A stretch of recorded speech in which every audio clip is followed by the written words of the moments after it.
At the family dinner, just as the roasted turkey was being passed around and someone cracked a joke about overcooked green beans, my daughter-in-law leaned in toward me. Her perfume, sweet, almost too sweet, lingered in the air between us. "I'm pregnant," she whispered, her lips barely moving, "with your husband's baby." I didn't flinch. I didn't drop my fork or gasp. I just looked at her. She smiled, a small, satisfied curl of her lips, then turned back to her plate like she'd just commented on the weather. Across the table, my husband laughed at something my nephew said. His hand rested lightly on his wine glass, wedding band catching the warm light from the chandelier above, the same ring he'd worn for 42 years. "I'm glad to have you here," I said softly, but to no one in particular. Maybe it was to the guests. Maybe to myself. "Follow my story until the end and tell me where you're watching from. I want to know how far the truth can travel." The dining room had always been a place of warmth, laughter, comfort. I'd hosted every Thanksgiving and Easter here since 1981. My grandmother's china was laid out on the table, and I'd polished the silver myself that morning. The centerpiece, a bouquet of white lilies and eucalyptus, had been arranged by my own hands just hours earlier. This wasn't just dinner. It was family, or so I'd believed. Now, every sound in the room felt hollow. Every smile looked rehearsed. My daughter-in-law's voice echoed in my head like a curse. "Pregnant, with your husband's baby." The words sat in my chest like a stone. I excused myself to refill the gravy boat. In the kitchen, I leaned against the counter, letting the steam from the pot fog my glasses. I could hear laughter still drifting in from the dining room. My husband's voice, deep and familiar, mixed with the others. I imagined her hand under the table, brushing against his leg. I imagined secrets whispered in the dark, right under my roof. This wasn't a mistake. It wasn't a slip of the tongue. It was a message, one she wanted me to hear. And I had. But I didn't cry. I didn't scream. Instead, I stirred the gravy slowly and walked back into the room with the same quiet smile I'd worn for decades. If they thought they could break me, they hadn't been paying attention. I'd survived childbirth, cancer, the death of my father. I'd held this family together through every storm. And now they wanted to erase me. Not yet. Not like this. I returned to my seat and passed the gravy to the person beside me. My husband met my eyes for a moment, just a flicker, and smiled like nothing was wrong. But I saw it then. Just behind his pupils, that tiny flash of fear. Good. Let it grow. After dessert, after everyone had moved on to coffee and idle chatter about weekend plans, I quietly slipped away. No one noticed, or if they did, no one stopped me. Upstairs, I closed the bedroom door behind me and sat on the edge of the bed I had shared with my husband for over 4 decades. The room still smelled faintly of cedarwood and the cologne he always used. The one I had picked out for him our first Christmas together. It used to comfort me. Now, it made my stomach turn. My hands trembled slightly as I unpinned the small gold brooch from my blouse, a gift from him on our 25th anniversary. I placed it carefully on the nightstand, next to his reading glasses and the leather-bound book he never finished. Small details, relics of a life I had thought was ours. I didn't cry. Instead, I sat still, listening to the muted sounds of the house below. Cups clinking, chairs moving, laughter, hers. She was still laughing. Just hours ago, I'd arranged that table with such care. I'd ironed the linens, matched the napkin rings. I even placed a small rosemary sprig on each plate. It's supposed to mean remembrance. I wonder if anyone noticed. I wonder if they'll remember. There had been a time when family dinners meant something. When people held hands before a meal. When my son would nudge me for an extra slice of pie. When my husband would kiss my cheek in front of everyone and call me his girl. That version of our life seemed like it belonged to someone else now. A woman I no longer recognized. What changed? No, when did it change? Was it the way he started staying out late, saying he had meetings? Or when she began visiting more often than necessary? Offering to help with errands? Cleaning? Always hovering a little too close? Had I really missed the signs? Or had I just refused to see them? I thought about the baby. Her baby. Their baby. The way she had said it, calm, deliberate, victorious, like she had won a game I didn't know we were playing. Did she think I would explode? That I'd ruin the evening? Or worse, That I'd fall apart quietly. The way old women do in stories. Forgotten in corners, muttering to themselves while the world moves on? No. I wouldn't give her that. She had tried to humiliate me at my own table. She wanted to shift the balance of power, make me feel small in my own home. But the thing about women like me, we've spent decades learning how to swallow pain without choking. We've hosted holidays with broken hearts. We've smiled through funerals. We've been the backbone no one thanks until it breaks. As the sounds downstairs began to fade, I stood and walked toward the window. Outside, the garden lights flickered gently along the path I once spent hours planting marigolds on. He never helped with that. Said his back couldn't take it. I wonder what else his back could suddenly take for her. I didn't turn the light on. I didn't need to. The night was clear, and I could see the outline of their cars parked in my driveway. Mine. Everything in this house was mine before it became ours, and definitely before she stepped into it wearing her soft tones and sharper intentions. I opened the top drawer of my dresser and pulled out a leather notebook. I flipped to a blank page and wrote just 3 lines. Dinner, the whisper, her smile. Then I closed the book and returned it to its place beneath my scarves. This wasn't the time for fury. It was the time for memory. For observation. For precision. Let them enjoy tonight. Let them think the old woman upstairs had simply grown tired and gone to bed early. They'll learn soon enough. The next morning, I made coffee the same way I always had, 2 scoops. Just a pinch of cinnamon. And exactly 12 minutes in the French press. Routine, familiar, comforting. But the cup didn't taste the same. I sat at the kitchen table, staring out the window, watching a squirrel dart along the garden fence. My garden, the same fence my husband promised to help repaint 2 summers ago but never did. He'd said he was too tired. That his back ached. That he had too many meetings at the firm. Meetings. That word again. I wrapped both hands around the warm mug and let my mind go where it hadn't dared go before. To the memories that used to feel sweet but now carried a bitter aftertaste. There was the night I had caught him in the den, whispering on the phone. He said it was about work, something urgent with the accounting team. But when I asked why, he lowered his voice as soon as I entered the room. He just smiled and said I startled him. There was the way she always showed up with store-bought pie. Even after I told her I baked from scratch. I just wanted to help, she'd say, but somehow her dessert always ended up on the main serving platter. And mine stayed half untouched. And the way she looked at him across the table, too long.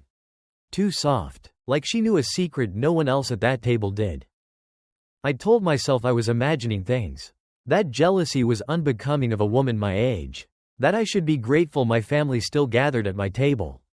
Still smiled and clinked glasses and told the same old stories. But gratitude, I now realize, is not the same as blindness. I remembered my birthday last year. The one they forgot. They called that evening, hours late, said they'd gotten stuck in traffic after running errands together. When I asked what errands took 5 hours, she laughed lightly and said, "You know how men are with shopping." Then my husband chuckled in the background like it was all just some harmless joke. That night, I ate dinner alone, chicken pot pie, a slice of carrot cake, 1 candle. She had posted a photo the next day, her and my husband in front of a boutique downtown. He was holding her shopping bags. She captioned it, "Grateful for those who always show up." I should have seen it. All of it. The changed passwords on the shared computer. The way his cologne would linger longer than usual. The sudden interest in jogging, even though he hated sweating. And her, always hovering, always complimenting my cooking but never eating much of it. Offering to handle the dishes while I went to lie down. Only for me to come back and find her on the phone in the backyard. Laughing softly into the dark. I think part of me knew. But knowing and accepting are 2 very different things. There's a kind of betrayal that doesn't scream. It doesn't throw plates or slam doors. It moves quietly. It sips wine and smiles across the table.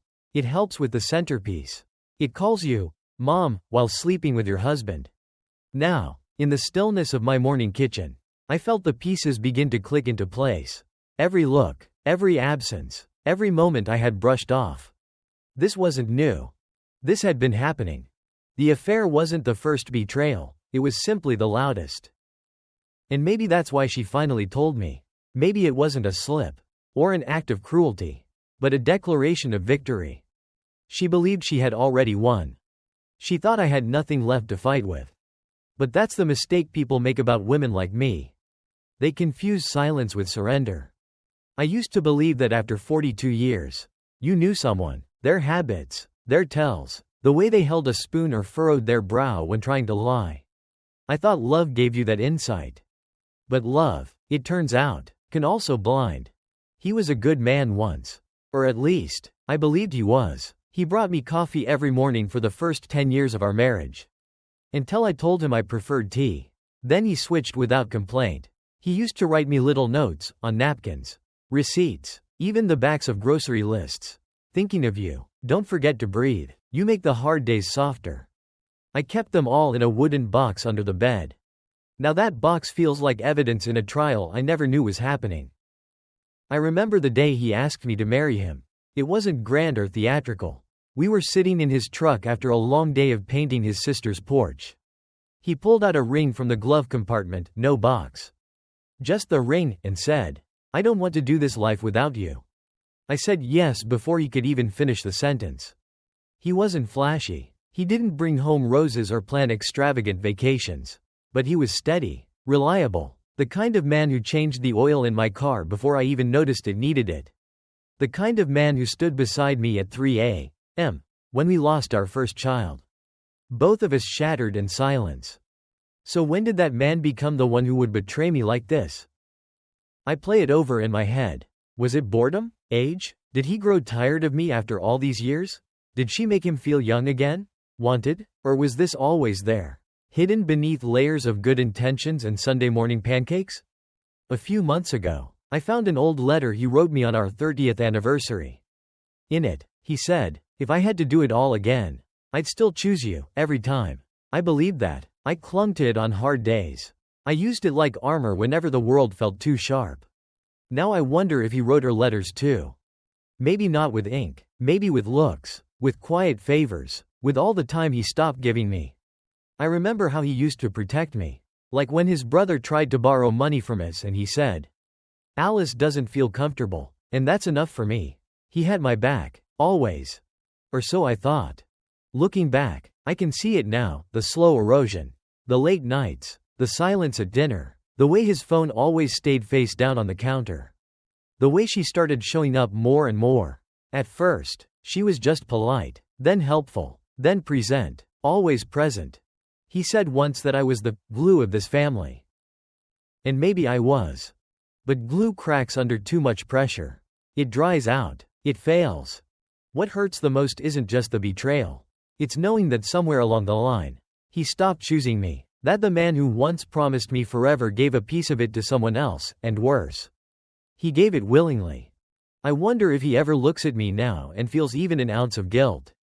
Or if he's so far gone, so tangled in her youth and flattery, that he truly believes I was just a chapter, one that ended quietly. But this isn't the end of my story. He may have rewritten his vows in whispers and lies. But I'm writing my own ending now. It was 2 days after the dinner. I was walking down the produce aisle at Millard's Market, picking out cucumbers for a salad no one else would eat. I didn't need much, but going through the motions of normalcy had become my way of coping. Make a list, drive the car, pick the freshest head of lettuce, pretend your world wasn't caving in. Then I heard her voice. "Mrs. Warner?" I turned. It was Julia, my neighbor's daughter. Mid-20s, bright-eyed, always respectful. She'd babysat my grandkids a few times when they were younger. I hadn't seen her in a while. She looked nervous, shifting from foot to foot, like she'd been debating whether or not to approach me. This might be completely out of place. She started, "But I saw something a few weeks ago. I didn't know if I should say anything. But after what I heard from your niece about the dinner." She paused. My breath stayed low in my chest. I didn't say a word. "I work part-time at Willow's Cafe." She continued. "About 3 weeks ago, I saw your husband and your daughter-in-law there. Just the two of them, sitting in the corner booth." I waited. They were close, too close. At first, I thought maybe I was misreading it. But then he reached over and touched her hand. Not like family. Not like in-laws. She swallowed hard. I thought maybe it wasn't my place. But the way he looked at her, it didn't look new. Mrs. Warner. It looked like something that had been going on for a while. I thanked her quietly. Told her I appreciated her telling me. She offered to say more. To tell me what table they sat at. What they ordered. What time they left. But I didn't need the details. The confirmation was enough. Someone else had seen it. Someone else had witnessed the lie, outside the fragile walls of my own doubt. I walked to my car with the cucumbers still in my hand. I sat in the driver's seat for 10 minutes before starting the engine. Not crying, not shaking, just still. When you've been lied to for long enough, the truth feels less like a revelation and more like a formality. I went home and placed the groceries on the counter. Methodically, one by one, I rinsed the lettuce, chopped the onions. My hands knew what to do, even if my heart was somewhere else. The doorbell rang an hour later. It was Susan, my oldest friend. She lived 2 blocks away and had known me since we were girls with sunburned noses and dreams too big for our zip code. I heard, she said, pulling me into a hug. She didn't say from who. She didn't need to. We sat on the back porch, iced tea in hand. The late afternoon sun cut through the maple trees, scattering light across the wooden deck, the kind of light that used to make everything feel alive. She didn't ask if it was true. She just said, "What are you going to do?" I didn't answer right away. Instead, I looked out toward the garden. The marigolds were starting to wilt. I'd have to replant them soon. Or maybe not. Maybe I'd leave them to die. Just this once. I'm not going to yell, I said. I'm not going to beg. Susan nodded like she understood exactly what that meant.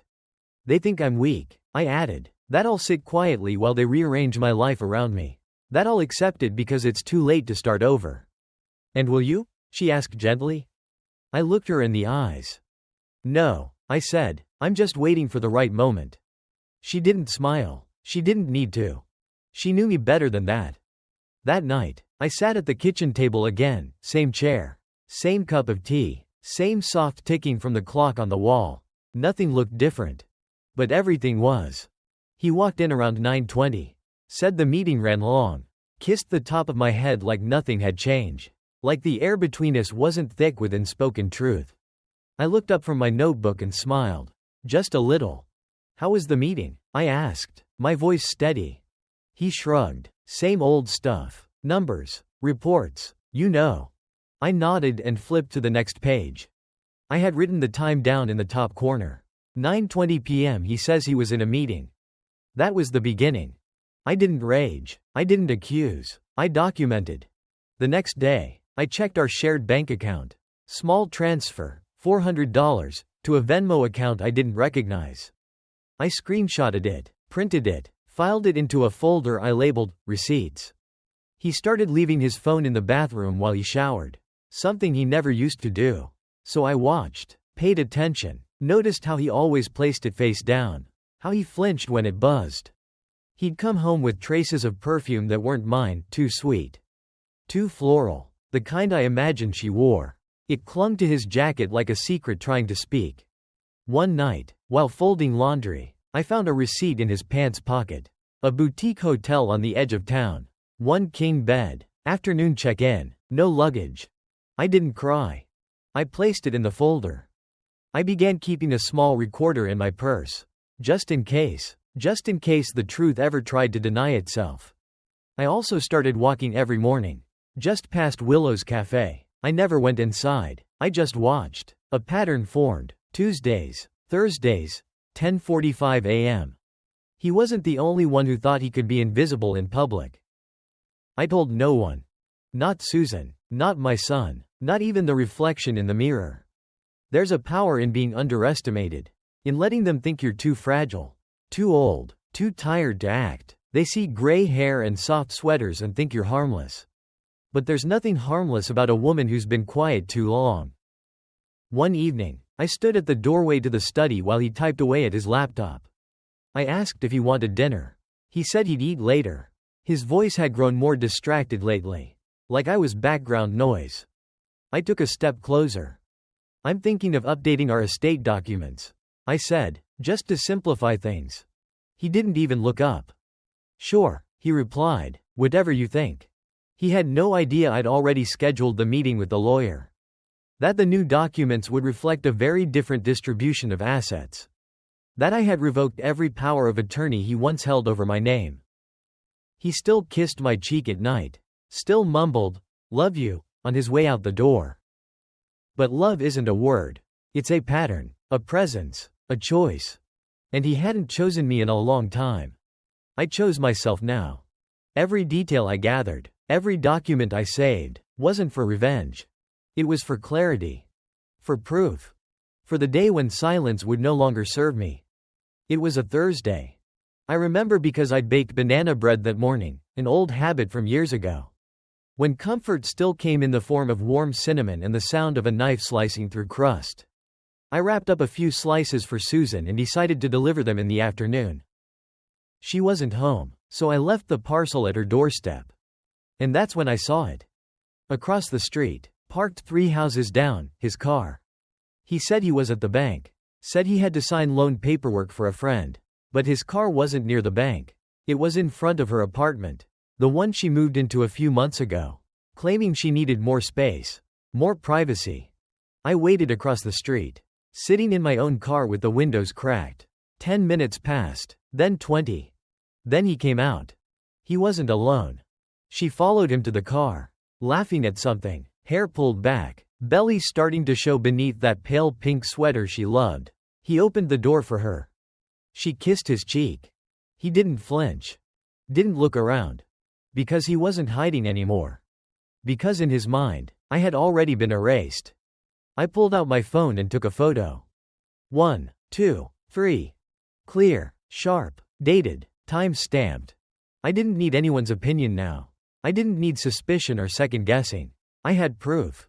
That night, I didn't bring it up. I set the table like always. Roasted chicken, mashed potatoes, a salad with cranberries and walnuts, his favorite. He came home late, said traffic was bad, kissed my cheek, complimented the smell. I smiled. Long day? I asked. He nodded, loosened his tie. I watched him eat. Chew. Swallow. Lie. When he went upstairs to shower, I went into the study. Opened the drawer where he kept his laptop. Password protected, of course. But not from me. He used the same 4-digit code for everything, our anniversary date. I logged in. Opened his email. And there it was. Baby, I told you she suspects nothing. A single sentence, sitting in plain sight in the draft folder. As if mocking me, as if he didn't even have the decency to hide it well. Below it, more messages, plans, hotel confirmations, a scan of an ultrasound labeled Baby Warner 13 weeks. Warner. My name. He gave her my name. I printed everything, quietly, one by one. The sound of the inkjet humming in the hallway was almost therapeutic. By the time he came back downstairs, the evidence was sealed in an envelope. I placed it on the mantel above the fireplace.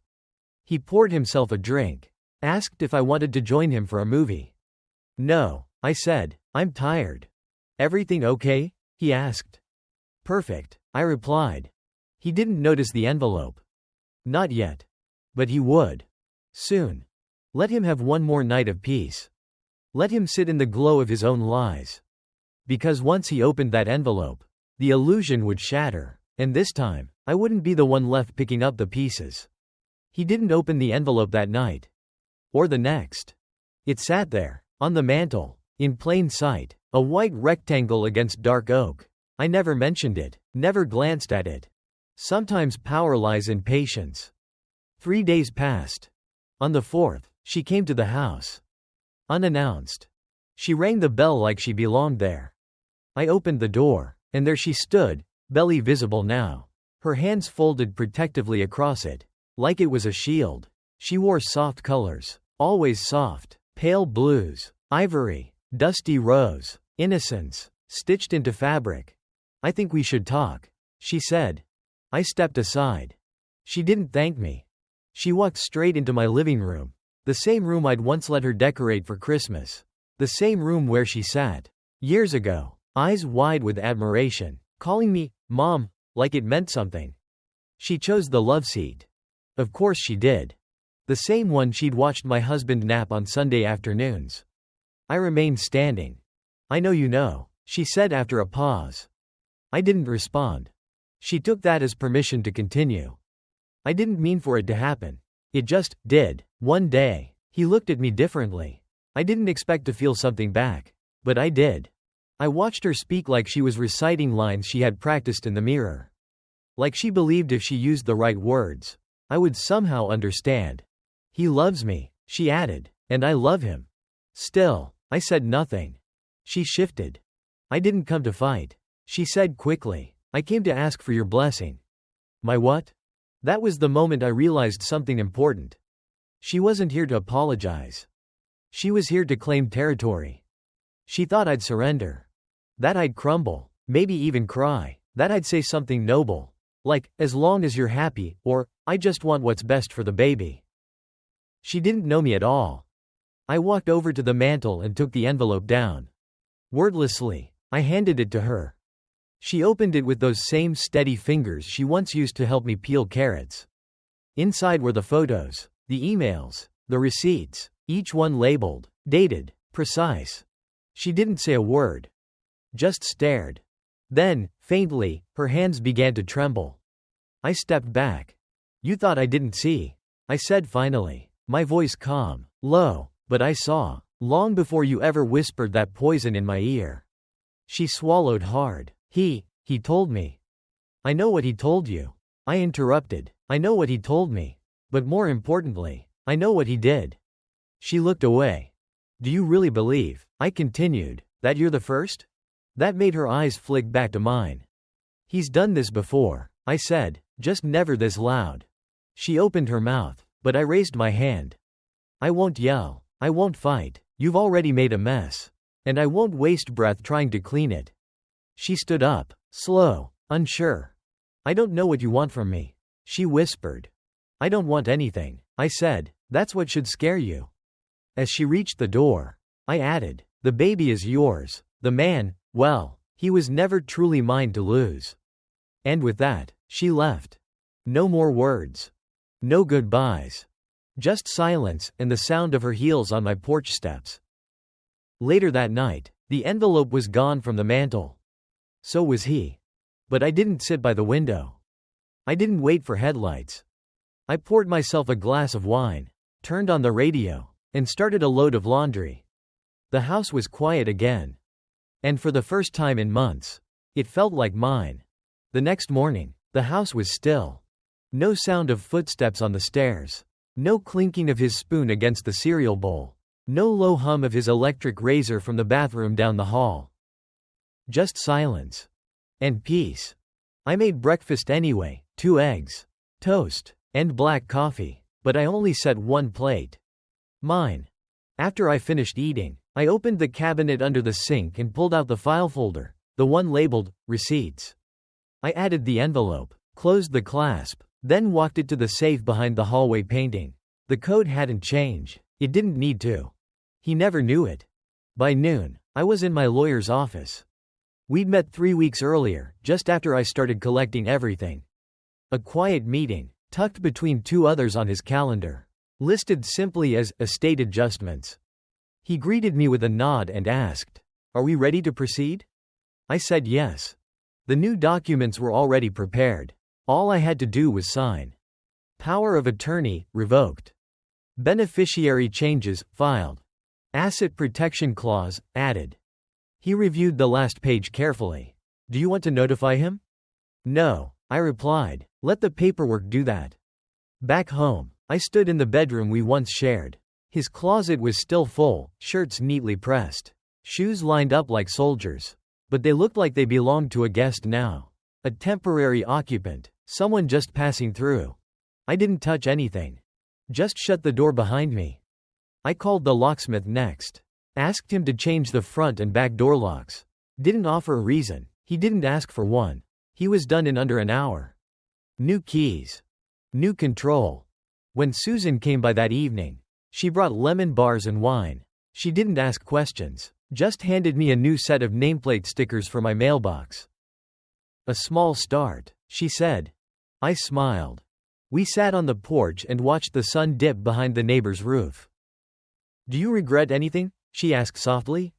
I took a sip of wine. Not anymore, I said, not after taking it back piece by piece. Because that's what it was. Really. Not revenge. Not even justice. Just reclamation. Reclaiming my name, which had been passed around like a spare key. Reclaiming my home, which had become a theater of betrayal. Reclaiming my mind, which had been doubted, gaslit, silenced by years of, "You're overthinking it," and "You're imagining things." And slowly, reclaiming my body. Because grief lives in the body. Betrayal, too. It curls into your spine, sits heavy on your chest, makes you forget how to exhale. But that night, I slept. 8 full hours. No dreams. No waiting. Just rest. In a house that was finally, truly mine again. It was a Sunday when my son showed up. I heard the car before I saw it, his old black sedan pulling into the driveway. The tires crunching softly over the gravel. He didn't come alone. She was with him. Of course she was. They didn't knock. He used the old key I hadn't thought to revoke yet. I stood in the kitchen, wiping down the counter I'd already cleaned twice that morning. My hands didn't stop moving, even when they walked in. "Mom," he said. I turned slowly. He looked tired. Not the kind of tired that comes from work or sleepless nights, but the kind that comes from truth finally catching up. "She told me everything," he added. I said nothing. She stood behind him, a little to the side, not touching him, but close enough. "She said you confronted her, gave her pictures, emails." I nodded once. He took a breath. "Why didn't you come to me?" I finally put the towel down. "Would you have believed me?" I asked. His mouth opened, then closed again. She stepped forward. "We didn't mean for it to happen. It was a mistake." "No," I interrupted. "Mistakes are accidents. You made choices." She went quiet.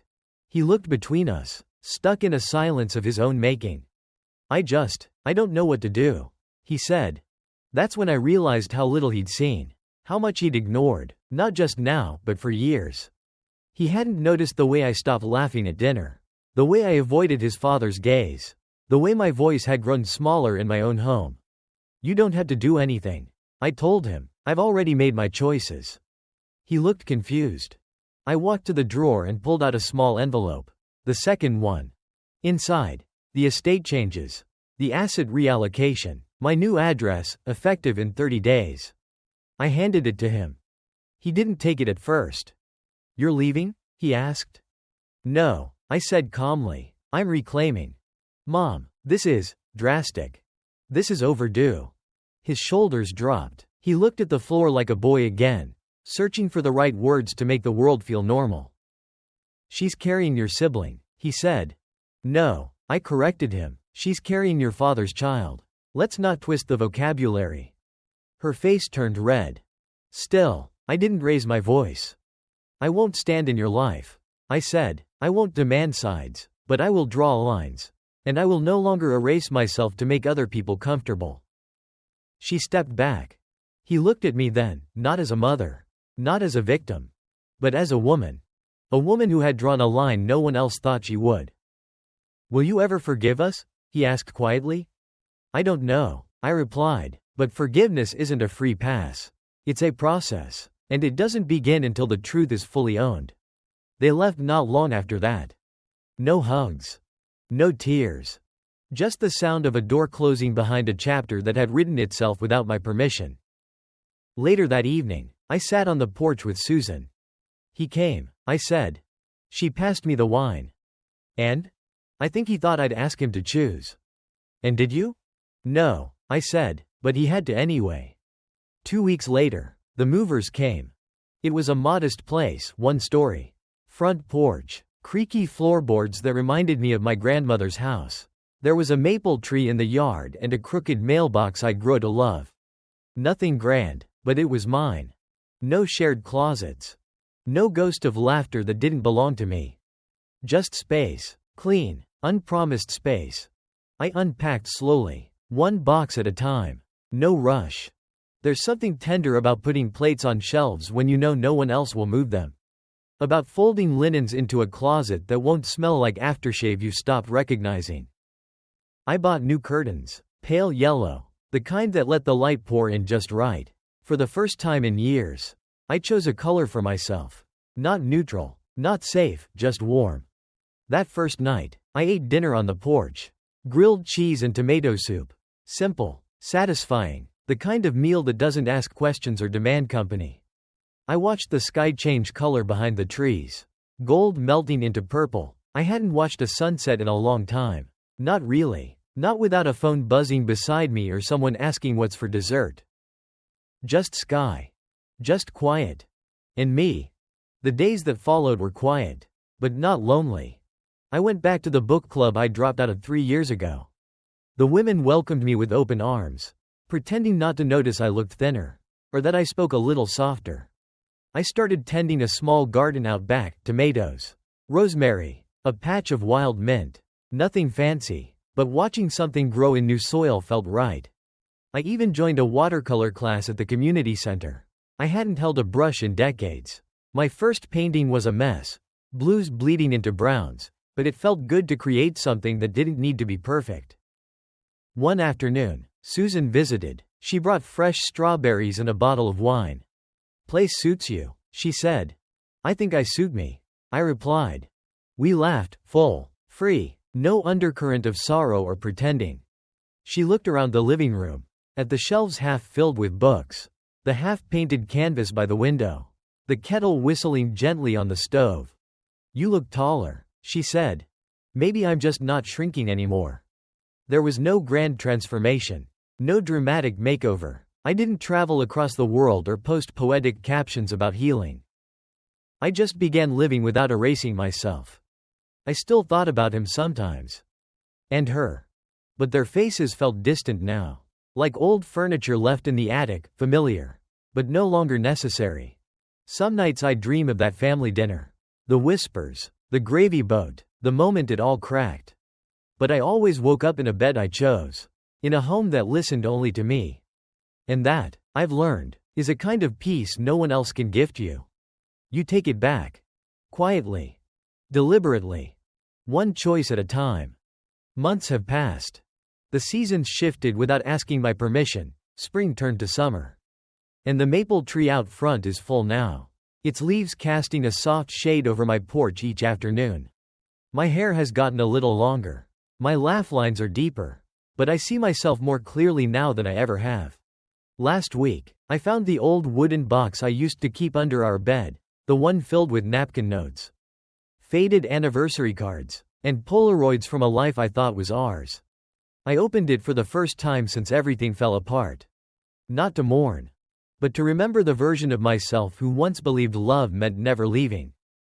I held each item gently, like a photo of someone I used to know. There was sadness, yes, but no regret.